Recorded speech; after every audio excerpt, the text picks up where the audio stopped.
Out with the old, in with the new. It's week 2 of the 2016-2017 Premier League season, live on Citi 97.3 and on Citi TV. My name is Nathan Quao. Welcome to the preview show.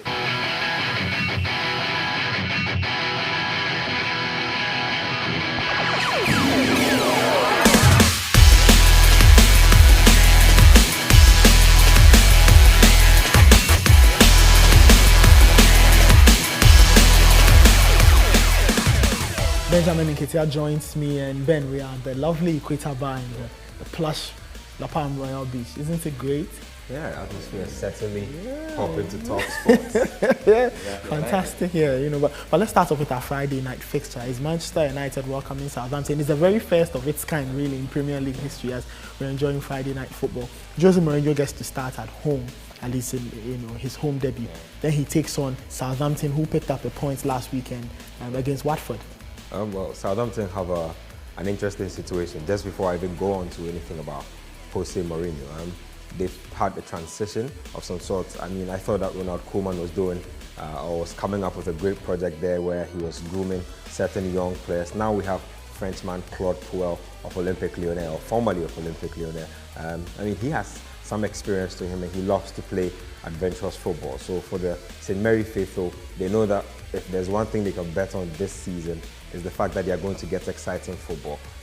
They've not augmented their squad so much, and I think that losing a player of Sadio Mane's quality will certainly hurt any team. I mean, you looked at his debut for Liverpool, and you're already thinking about... It was brilliant in that 7-goal episode at the end. And I feel that it's always hard to replace a player like Sadio Mane. And for Southampton, I think that they just need to go into this game with the same mentality that they've had since the Mauricio Pochettino era, since they've had through the Ronald Koeman era. Determination, and the will to win matches and stay afloat. I feel that United are sort of at their learning stage. They're trying to get their chemistry together with Jose Mourinho.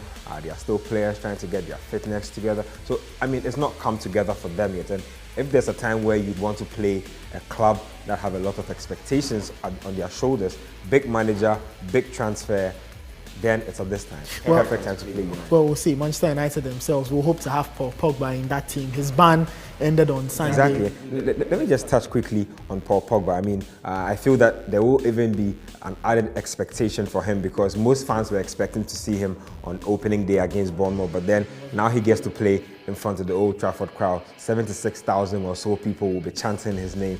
This will be sort of the beginning of what we are to expect. Will he be that franchise cornerstone United have gone out and splashed the cash on, or will he be one of those colossal, huge money transfer collapses? I'm not too sure yet, but I mean, he's shown us enough to give us a sense that we are in for a ride. Well, we'll see. I mean, Jose Mourinho complained bitterly about how his team, lacked focus when they conceded against Bournemouth the other day. I'm sure he won't like his team to give goals away, especially against Southampton, who will have enough quality. Nathan Redmond, Dusan Tadic is still there.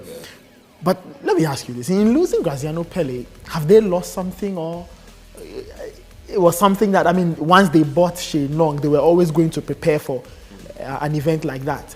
Interesting. I mean, you can look at it from this angle, that when you have a player like Graziano Pelle, he gives you good value for your money in terms of the performances he will churn out. But when he walks away from the club, you don't necessarily lose anything because he's not your 25 goal a season striker. I mean, he's not an irreplaceable striker, if I might put it that way. And Shane Long, I think, has made important strides in his career, especially under the tutelage of Ronald Koeman. He's come a long way. Yes, he's come a long way. And you get the sense that he's ready to shoulder more responsibility. And like you mentioned, I feel that he will grow to become a key figure in this Southampton side. One other key figure that we cannot forget about is Jordi Clasie, a property or something. He's had a very, very poor start to his life in England, injury challenges here and there, but when he's played, we've seen his quality. I mean, like I was about to say, an asset left behind by Ronald Koeman. I'm very sure that if he gets his form going, Everton will come knocking on Southampton's doors for him. So for Southampton, they might as well just enjoy the Dutchman while he does. But like you said, his time in England has been blighted by injuries. I feel that he needs to get to the point where he plays consistently to gain rhythm, because we know that he has the ability to be able to worm his way into the English Premiership as one of the top midfielders. He can pass the ball, he can tackle, he can intercept, and he can occasionally hit a long range. Yeah, that's one of his strengths. He can hit the long range shot to get you a goal. So I think that Southampton do have key tools. But I mean, United have started a new era under Jose Mourinho. Zlatan showed us all that he is far from finished at age 34 with a strike from outside the box. What will be interesting is how the other components of this United team, and individual roles, and that is very important, because their individual roles and play to the instruction of the manager. Because you get the sense that in the first 3 games, everybody is trying to impress the manager in a way that they haven't done in a long time. Yeah. So we might see performances that are not the true reflection of the players themselves. So as things settle down, players will begin to find their true roles, and then you get the sense that Mr. Mourinho will then know what he wants to do with his machinery. But these days, I feel that his tactical preparations will be geared more towards instant results. Getting results and getting the team to start well. Under Louis van Gaal, United struggled really to get a lot of points on the board in the first few months of the season. It came together eventually, but it was a bit too late for them. But we talk about Manchester United, and then let's move on to Man City. They played the second game on Saturday, or a second featured game, and they travelled to Stoke. Now, a lot has been made about the fabled Britannia and Pep having to face Stoke on a cold Wednesday or Thursday or at Christmas. He gets to play Stoke in his second game. It will be the debut really for Stoke at home. They also play at home for the first time this season. It will be quite interesting to see what Pep cooks up as against what Mark Hughes can get his Stoke team to do on match day 2.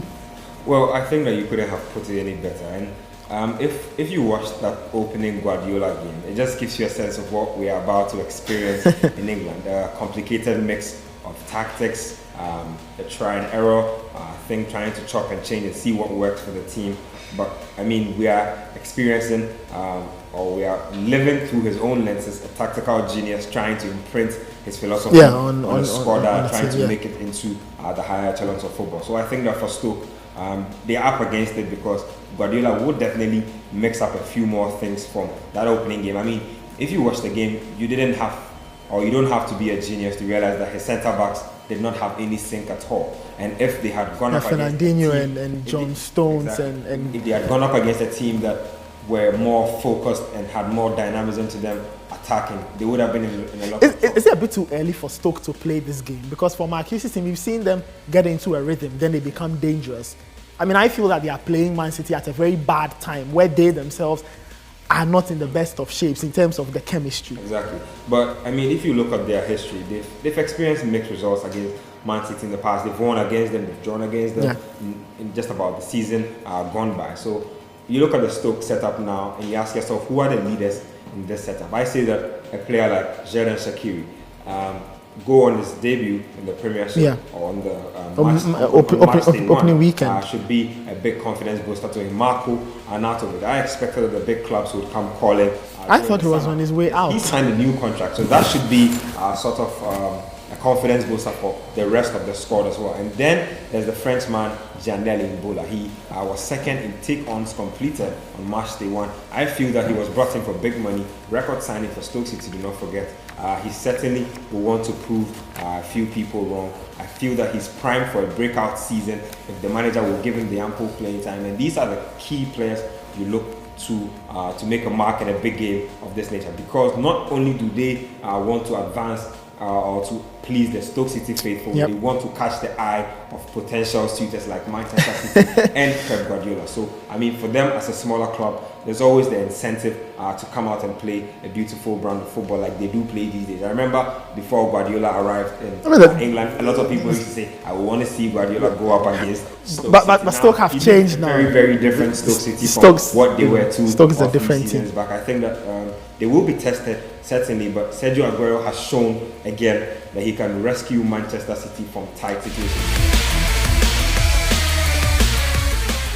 We're still watching the English Premier League preview here on Citi TV. Ben, let's get to our final game. And it's what I call the losers game. So Leicester lost 2-1 at Hull, and the Arsenal were involved in that cliffhanger of an encounter against Liverpool at the Emirates. They lost by 3-4. Now they go at each other. The two teams that almost went for the title are facing off at the King Power Stadium. Last season, this tie ended 5-3 in favour of Arsenal. I don't think we'll see 5-3 on Saturday. I mean, if you look at what happened on match day 1, I mean, you can tell that teams are ready to be more adventurous this season. And for Leicester City, is it not a case of getting the start right, winning my first game, and then getting points on the board? Exactly, and I think that the expectation of getting the start right weighed too heavily on them, and that's why they cracked under pressure. Jamie Vardy was missing opportunities he would usually put away, and he had an off day generally. But I mean, against Arsenal, a team they lost home and away to. Yes. They certainly Arsenal were the only team to have beaten Leicester so home and away. They'll definitely have an added incentive to go out and win this game. And for Claudio Ranieri,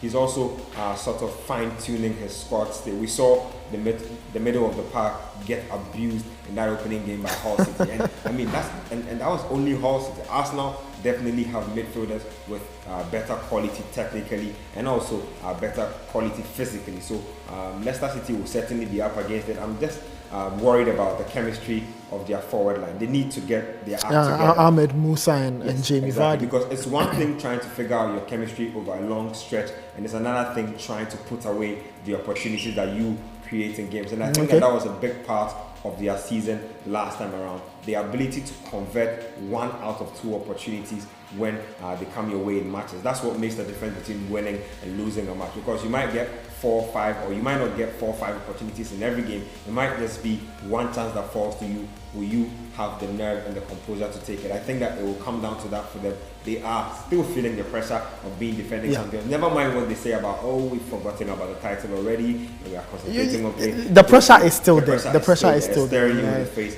And it's usually more difficult to defend a title because now individuals in the team begin to think of themselves as stars. Now, Riyad Mahrez played with no ego last season and allowed him I mean, here he has every team wanting to sign him. Player of the year. Teams like Arsenal coming after him, even bigger teams to come after him later if he shows that same form this season. So there's definitely more self-awareness to perform, and that could eventually hurt you. But I think that Leicester need to be able to find that middle ground where everybody is focused on what they are doing as a group and not what they are doing as individuals. The manager needs to keep external pressures out of the team. Between Leicester and Arsenal, quickly, who's in a better shape?